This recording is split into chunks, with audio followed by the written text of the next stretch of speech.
Assam caste YouTube চেনেলৰ অন্য এটা নতুন ভিডিঅ'ত আপোনালোক সকলোকে স্বাগতম জনাইছোঁ আৰু আজি হ'ল 23 ফেব্ৰুৱাৰী। আজিৰ দিনটোৰ কেইবাটাও গুৰুত্বপূৰ্ণ খবৰ আপোনালোকৰ লগত শ্বেয়াৰ কৰিবলৈ ওলাইছোঁ আৰু এনেকুৱা ধৰণৰ খবৰসমূহ নিতৌ চাবলৈ এই চেনেলটো ছাবস্ক্ৰাইব কৰি ভিডিঅ'টোত এটা লাইক কৰি দিবলৈ নাপাহৰিব।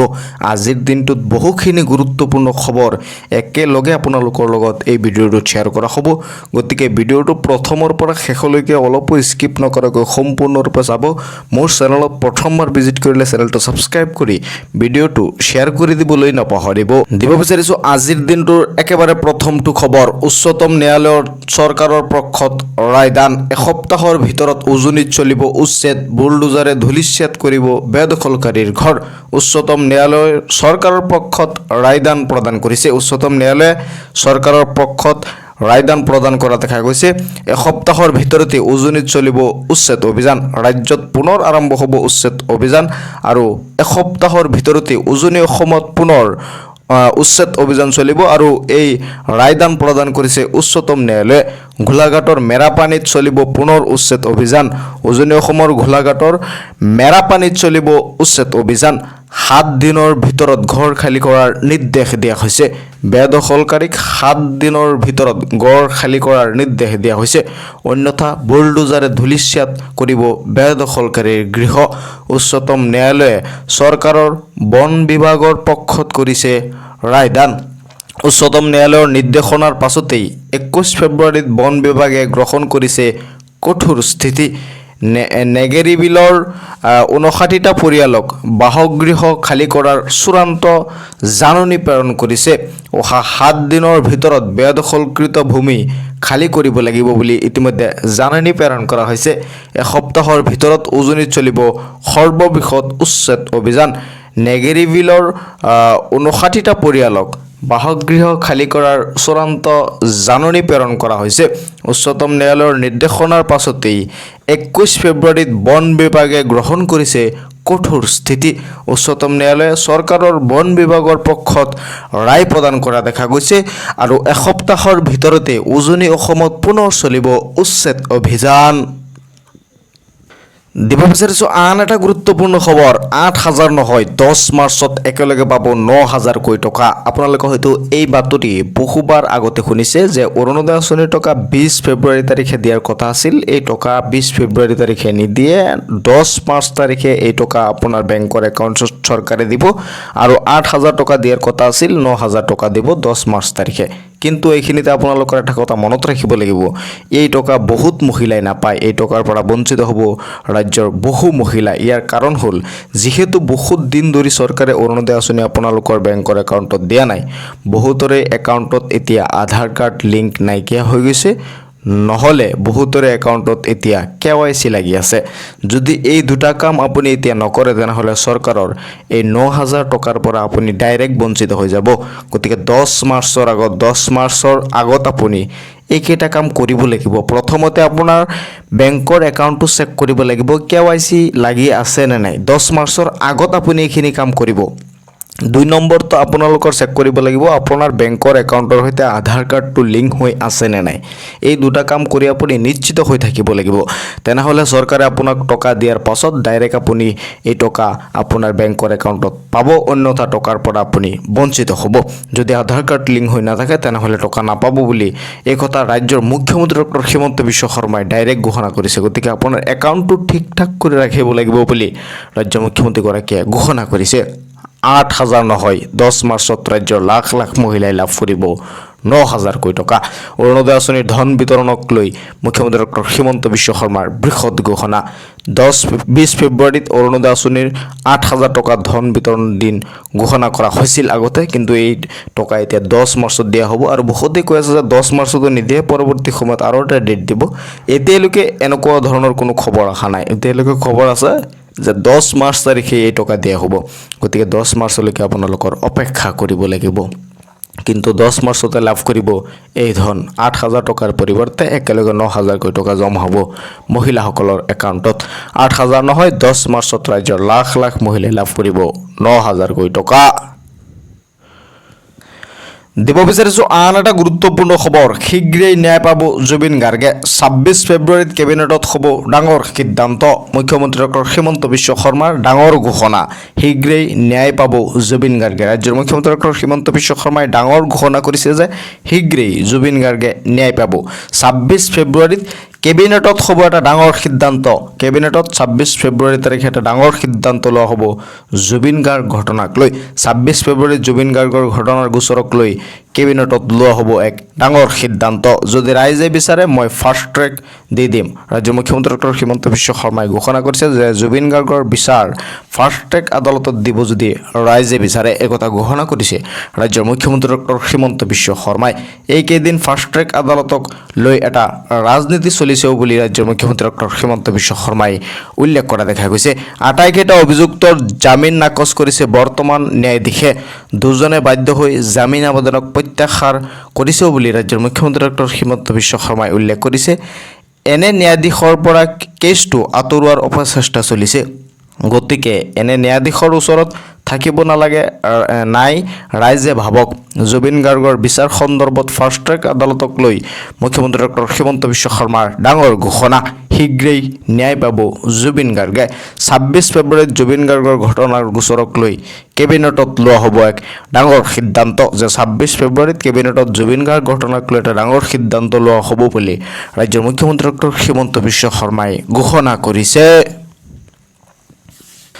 দিব বিচাৰিছোঁ আন এটা পলিটিকেল ব্ৰেকিং নিউজ মৌনতা ভংগ কৰিলে ৰকিবুল হুছেইনে ঘটালে বিস্ফোৰণ ৰকিবুল হুছেইনক দোষাৰোপ কৰা ভূপেন বৰাক আক্ৰমণ কৰিলে ৰকিবুল হুছেইনে কংগ্ৰেছত স্বেচ্ছাচাৰী শাসন চলোৱাৰ অভিযোগ উত্থাপন হৈছিল ভূপেন বৰাই উল্লেখ কৰিছিল যে ৰকিবুল হুছেইনে কংগ্ৰেছত স্বেচ্ছাচাৰী শাসন চলাইছে সকলো ক্ষেত্ৰতে ৰকিবুলে হস্তক্ষেপ কৰাৰ উঠিছিল অভিযোগ ভূপেন বৰাক প্ৰথমবাৰৰ বাবে আক্ৰমণ কৰিছে ৰকিবুল হুছেইনে বিজেপিত নিজৰ সৈতে ৩২টা মানুহ নিব নোৱাৰিলে বুলি ৰকিবুল হুছেইনে উল্লেখ কৰিছে বিহালী এৰি চামগুৰিত নিৰ্বাচন খেলিব খুজিছিল ভূপেন বৰাই একথা উল্লেখ কৰে ৰকিবুল হুছেইনে চামগুৰিত নিৰ্বাচন খেলিব বিচৰা প্ৰকৃত কাৰণ ক'লে ৰকিবুল হুছেইনে ৰকিবুল নোহোৱাকৈ চামগুৰিত নিৰ্বাচন খেলাৰ মন মেলিছিল ভূপেন বৰাই পাণ্ডৱ ত্যাগ কৰি কৌৰৱৰ পক্ষলৈ গ'ল ভূপেন বৰাই অৱশেষত ভূপেন বৰাৰ প্ৰসংগত মুখ খুলিছে ৰকিবুল হুছেইনক দোষাৰোপ কৰা ভূপেন বৰাক আক্ৰমণ কৰিছে ৰকিবুলে সকলো ক্ষেত্ৰতে ৰকিবুলে হস্তক্ষেপ কৰাৰ অভিযোগ উত্থাপন হৈছিল ভূপেন বৰাই অভিযোগ উত্থাপন কৰিছিল যে সকলো ক্ষেত্ৰতেই কংগ্ৰেছত ৰকিবুল হুছেইনে হস্তক্ষেপ কৰিছিল আৰু ইয়াৰ পাছতেই ভূপেন বৰাৰ সন্দৰ্ভত ৰকিবুল হুছেইনে কেইবাটাও বিস্ফোৰক মন্তব্য কৰা দেখা গৈছে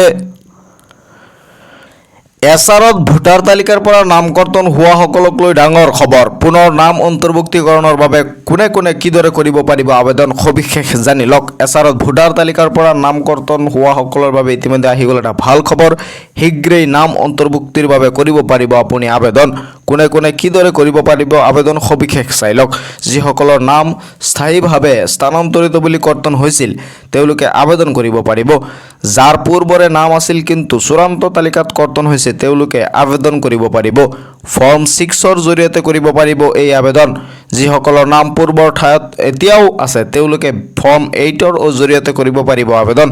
voters.eci.gov.in যোগে অথবা BLOৰ জৰিয়তেও কৰিব পাৰিব আপুনি আবেদন পূৰ্বে জাৰি কৰা ইপিকৰ প্ৰতিলিপি সংলগ্ন কৰিব লাগিব ইয়াৰ পিছত নিৰ্বাচনী পঞ্জীয়ন বিষয়ে আহ্বান কৰা শুনানিত হাজিৰ হ'ব লাগিব সকলো বৈধ নথিপত্ৰ পৰীক্ষাৰ অন্তত বিধি অনুসাৰে চূড়ান্ত হ'লে অন্তৰ্ভুক্ত হ'ব আপোনাৰ নাম নগাঁও জিলা আয়ুক্তই জাৰি কৰিছে এই নিৰ্দেশনা এছাৰত ভোটাৰ তালিকাৰ পৰা নাম কৰ্তন হোৱাসকলৰ বাবে আহি গ'ল এটা ভাল খবৰ